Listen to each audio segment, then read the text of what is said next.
Assalamualaikum warahmatullahi wabarakatuh. Saya akan memperkenalkan ahli-ahli kumpulan saya. Terlebih dahulu, saya Mimi Melina binti Rizwan dari unit BMMB 1. Saya Nur Fariza Hira binti Muhammad Lani dari unit BMMB 1. Saya pula Nurin Ayuni ZBJ dari unit BMMB 1. Sekian, terima kasih. Bismillahirrahmanirrahim. Alhamdulillahirrabbilalamin. Wassalatu wassalamu ala asyrafil anbiya'i wal mursalin wa ala alihi washabihi ajmain. Assalamualaikum warahmatullahi wabarakatuh. Salam sejahtera, salam satu Malaysia, salam forum remaja. Ahli panel dan sidang hadirin yang dirahmati Allah, segala puji-pujian kehadrat Allah kerana dengan limpah kurnia dan izinnya dapat kita bersama-sama bersua dalam forum remaja pada pagi nirmala yang bening lagi ceria ini.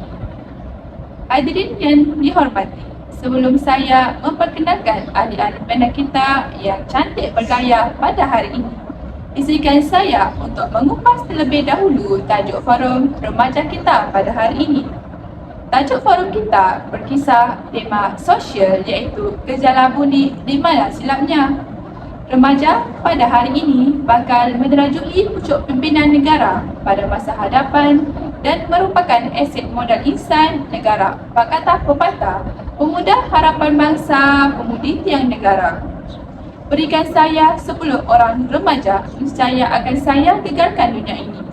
Begitulah ungkapan retorik yang pernah dilontarkan oleh bekas Presiden Parti Indonesia, Soekarno, yang menggambarkan betapa gahnya peranan remaja sebagai penentu pembangunan dan kemajuan negara pada masa hadapan.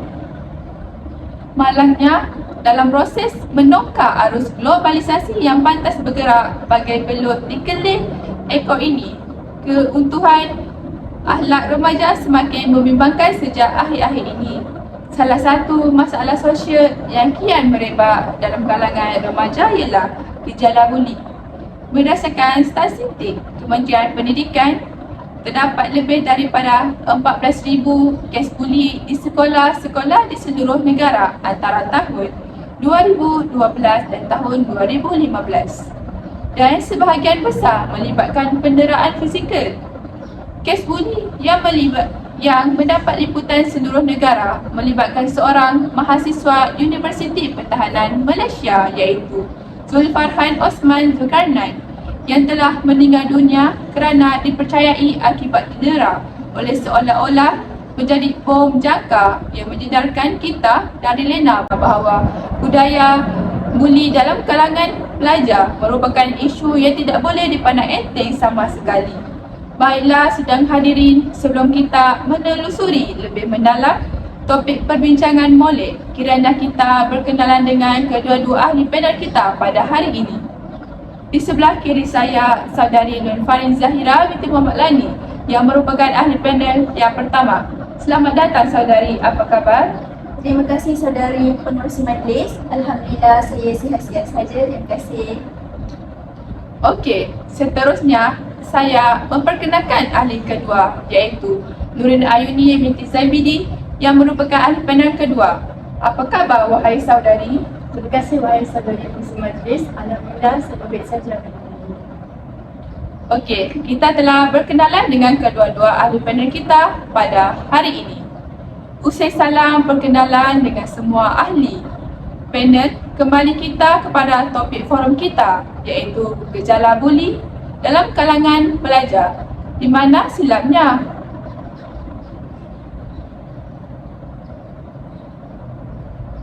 Sidang hadirin yang dihormati, sidang hadirin, sebelum kita melangkah dengan lebih jauh lagi, eloklah kiranya kita menelusuri apakah sebenarnya yang dimasukkan dengan buli dan apakah punca-punca yang menyebabkan gejala ini semakin berleluasa dalam kalangan pelajar-pelajar di sekolah.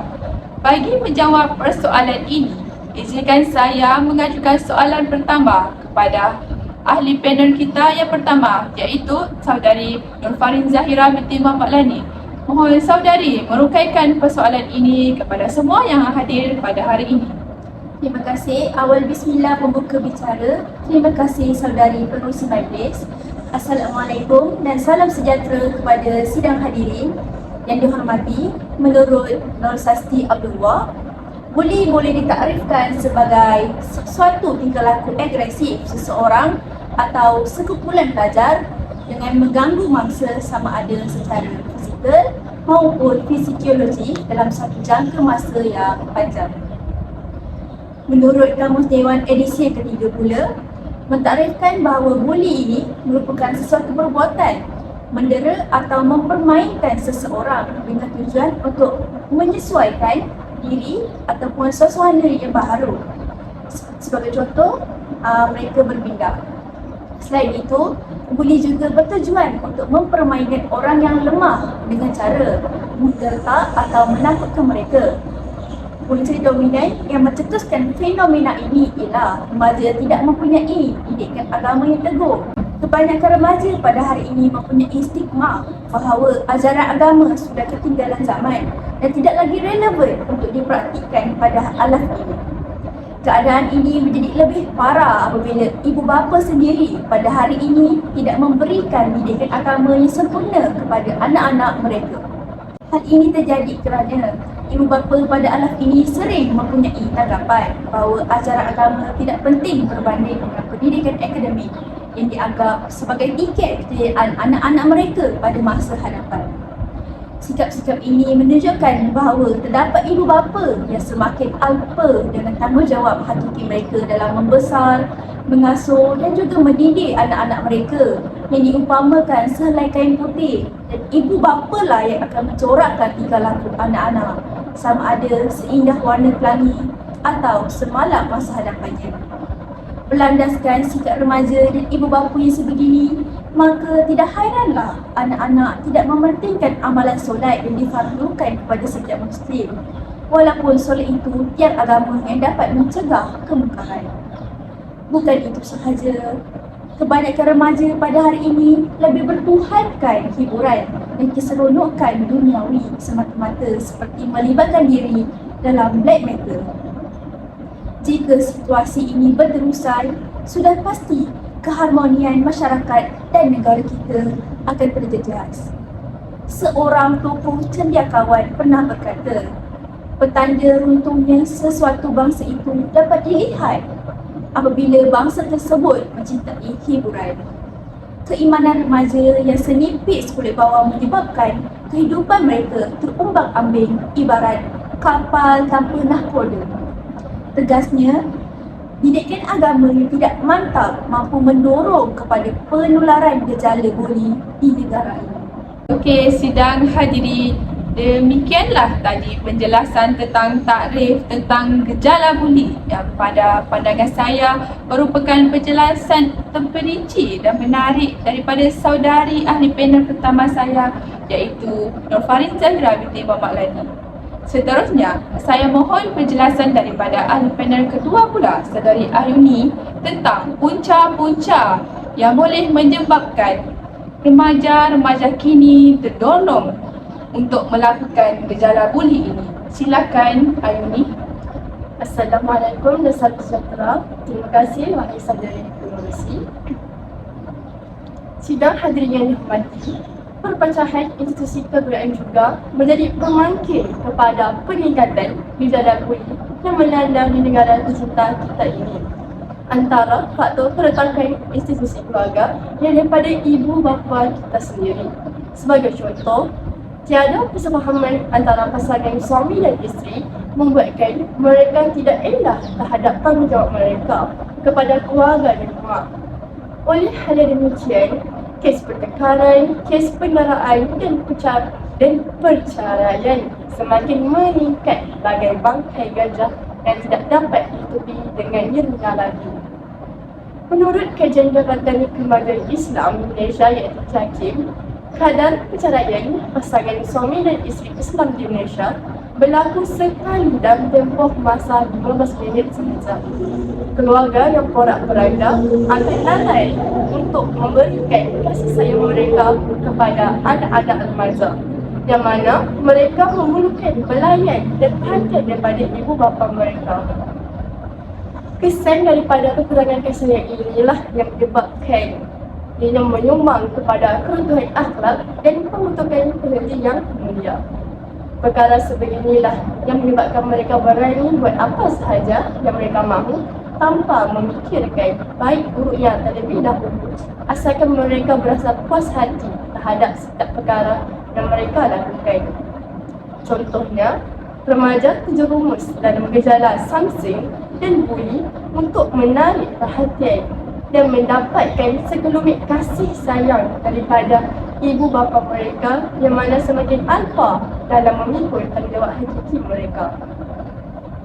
Selain daripada itu, Jabatan Kebajikan Masyarakat melaporkan bahawa 50% remaja yang terlibat dalam gejala negatif terdiri daripada remaja yang mempunyai konflik keluarga. Oleh hal yang demikian, izharlah bahawa kegoyahan institusi kekeluargaan turut mencetuskan fenomena buli remaja yang ingin melepaskan kemarahan mereka kepada individu yang lain. Bak kata punya bahasa Melayu, orang lain makan nangka, orang lain terkena getahnya. Oleh hal yang demikian, izharlah bahawa kegoyahan institusi kekeluargaan turut mencetuskan fenomena buli remaja yang ingin melepaskan kemarahan mereka kepada individu yang lain. Bak kata peribahasa Melayu, orang lain makan nangka, orang lain terkena getahnya. Jika kita kaji dari dimensi yang lain, pengaruh rangka sebaya juga merupakan antara faktor-faktor gejala buli semakin menular dan kian serius sebagai duri dalam daging di negara kita pada hari ini.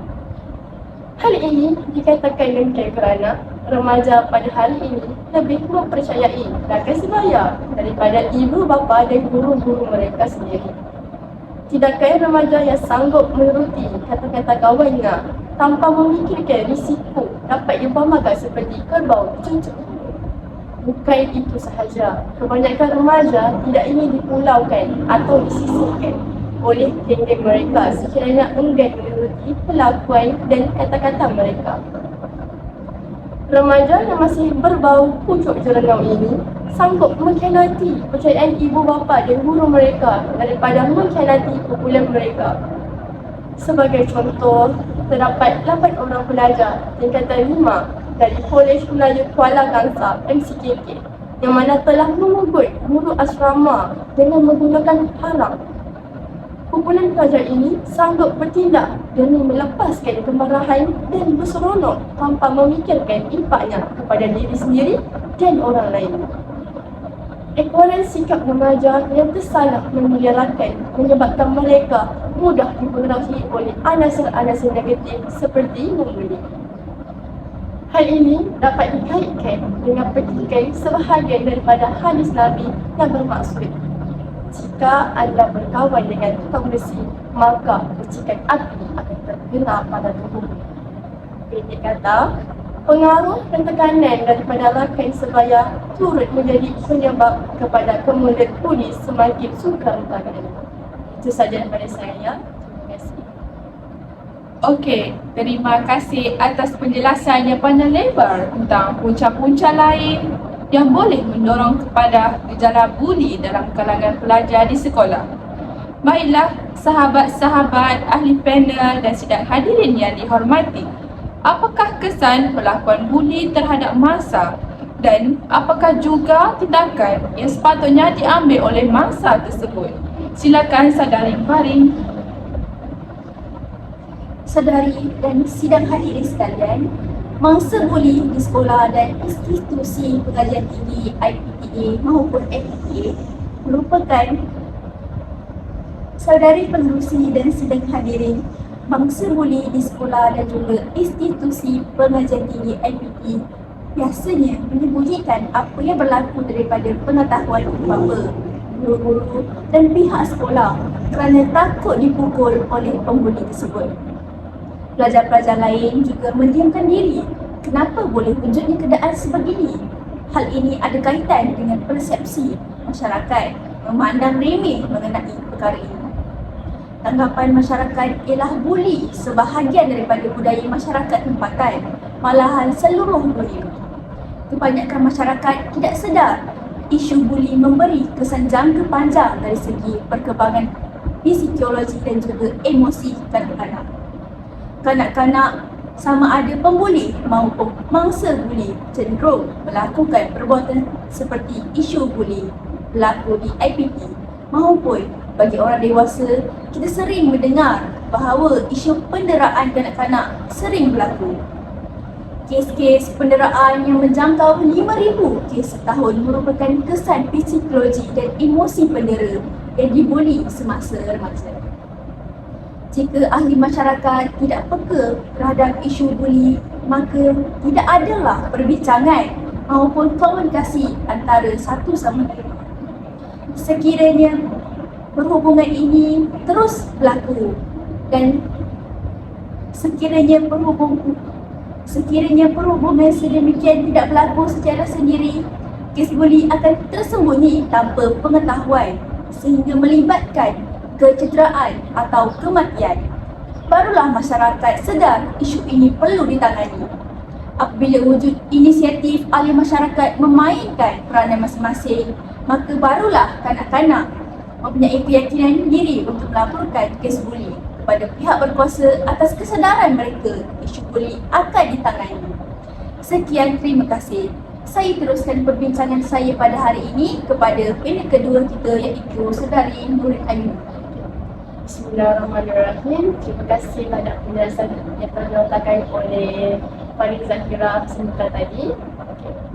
Antara kesan daripada gejala buli ialah mangsa buli akan mengalami kemurungan ataupun cemas. Selain daripada itu, mereka terpaksa menempuh penderitaan antaranya peningkatan perasaan sedih dan kesorangan, perubahan masalah tidur dan makan, hilang minat dalam aktiviti yang sering diceburi. Isu ini akan berpanjangan sehingga dewasa. Masalah kesihatan dari emosi dan psikiatri, keciciran dalam pelajaran kerana kanak-kanak takut ke sekolah untuk mengelakkan daripada dibuli. Selain daripada itu, kesan buli membawa kepada bahaya atau pendedahan untuk membunuh diri kerana merasakan diri mereka tiada harapan, tiada kuasa serta tercela maruah diri akibat perbuatan dera. Itu sahaja daripada saya pada hari ini. Okey, banyak info yang kita dapat daripada Puan Farin dan juga Ayuni. Terima kasih Saudari Farin dan Ayuni. Ya, sidang hadirin yang dihormati dan dirahmati Allah. Kita masih lagi berada dalam Majlis Forum Remaja tahun 2015 ini di SMK Sinar Bintang yang ceria dan indah ini. Pada ketika dan saat ini, kita masih lagi mengupas tajuk gejala buli dalam kalangan remaja di mana silapnya. Selamat datang kepada saudara dan saudari yang baru sahaja mengambil tempat duduk di dalam dewan ini. Kita teruskan lagi dengan wal bicara kita pada hari yang berbahagia ini. Saya percaya gejala ini jika dapat ditangani dengan baik, sudah pasti gejala ini akan membara dalam kalangan pelajar dan remaja pada masa kini. Soalan saya kepada ahli panel pertama, apakah langkah-langkah yang boleh diambil dalam usaha untuk menangani gejala buli ini? Terima kasih Saudari Pengerusi Majlis. Bab kata pepatah, tiada penyakit yang tiada penyembuhnya. Terdapat banyak langkah yang efektif boleh dijalankan bagi membendung gejala ini. Ibu bapa juga harus sentiasa mengambil perhatian tentang keadaan anak mereka semasa di sekolah dan memberikan belayan kasih sayang yang sepenuhnya kepada mereka supaya mereka tidak merasa sunyi dan diabad. Ibu bapa juga harus memupuk anak mereka sejak dari kecil lagi, seperti melentur bulu biarlah dari rebuknya, agar sentiasa sudi meluahkan isi hati dan masalah yang dihadapi mereka bagi mengatasi bersama-sama. Seterusnya, dipersilakan Saudari Ayuni. Okay, terima kasih terhadap isi yang dilontarkan oleh Farid sebentar tadi. Izinkan saya menyuarakan buah fikiran tambahan berdasarkan ulasan saudari ahli panel yang pertama tadi. Okey, silakan Saudari Ayuni. Kita masih lagi membicarakan tentang langkah-langkah yang boleh diambil untuk menangani masalah buli dalam kalangan remaja pada hari ini. Silakan. Terima kasih Saudari Pengurusi Majlis. Para pelajar juga harus berganding bahu dengan pihak sekolah dalam usaha untuk membendung gejala ini. Para pelajar yang ternampak kes buli yang berlaku atau menjadi mangsa pembuli harus memberanikan diri untuk melaporkan kepada pihak sekolah dengan segera agar masalah itu dapat diatasi dengan secepat mungkin demi kesejahteraan sekolah.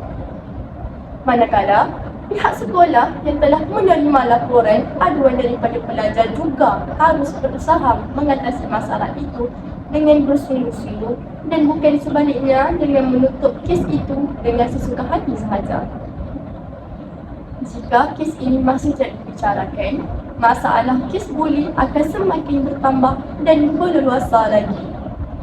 Pihak sekolah boleh berjumpa dengan pelajar yang disyaki melibatkan diri dalam kes buli dan juga ibu bapanya untuk membincangkan masalah yang dihadapi oleh pelajar tersebut dan mendapatkan jalan keluarnya. Selain itu juga, pihak sekolah harus mengenakan hukuman yang setimpal kepada pelajar tersebut agar dia tidak mengulangi perbuatan itu lagi dan juga dijadikan sebagai iktibar kepada pelajar-pelajar yang lain.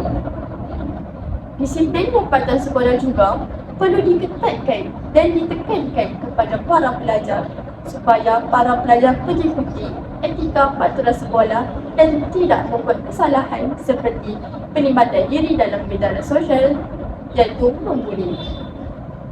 Tambahan pula, pihak kerajaan juga harus memainkan peranan dalam membendung gejala ini. Kementerian Pelajaran dan juga pihak sekolah harus menitik beratkan isu kes buli ini dalam pelajaran di sekolah melalui mata pelajaran tertentu seperti pendidikan moral, pendidikan Islam, pendidikan sivik dan sebagainya. Melalui pendidikan ini, para pelajar dapat kesedaran dan mempelajari kebaikan serta menjauhi gejala kurang baik. Selain itu juga, kerajaan perlu bergabung dengan agensi-agensi tertentu untuk mengadakan kempen kesedaran dan ceramah kesedaran tentang gejala membuli. Melalui cara ini, remaja dapat mempelajari kesan sampingan yang diperolehi daripada melakukan gejala membuli dan berupaya untuk tidak melakukan perbuatan terhadap orang lain. Contohnya, kempen anti-buli yang dijalankan di Pekan Maram telah mendapat sambutan yang menggalakkan dan lebih kurang 70% kes membuli dapat dikurangkan sekitar kawasan tersebut setelah kempen tersebut dijalankan. Itu saja daripada saya untuk merasai hari ini. Saya teruskan dengan pengurusi majlis. Terima kasih kepada ahli panel yang kedua dan juga ahli panel yang pertama. Banyak info yang kita dapat daripada kedua-dua ahli panel kita yang hadir pada hari ini. Oleh itu, banyak langkah yang dapat kita dipraktikkan agar pelajar dapat belajar dalam suasana kondisif dan harmoni. Kita tidak seharusnya mengharapkan usaha pihak atas sahaja, tetapi perlu berganding bahu ibarat bukit sama didaki, kelurah sama dituruni. Dengan berkat daya usaha yang tinggi, insya-Allah kita dapat melahirkan generasi muda yang dapat menjulang nama negara dan mengangkat martabat bangsa di persada dunia agar duduk sama rendah, berdiri sama tinggi dengan negara-negara maju yang lain seperti negara China. Sidang hadirin yang dihormati, kalau berjalan sampai ke batas, kalau berkayuh sampai ke pulau, kalau mendaki dah sampai ke puncak, kini kita telah sampai kepada penghujung bicara. Saya mewakili ke semua ahli panel yang hadir pada hari ini iaitu Nurfarin Zahira binti Muhammad Lani dan juga Nurin Ayuni binti Zaibidi mengucapkan setinggi-tinggi terima kasih kepada semua hadirin yang sudi hadir menyaksikan forum remaja pada hari ini. Mohon mengundur diri daripada kami. Sekian itu sahaja. Wabillahi taufiq wa hidayah. Wassalamualaikum warahmatullahi wabarakatuh. Salam sejahtera, salam satu Malaysia dan salam Malaysia Madani. Sekian, terima kasih.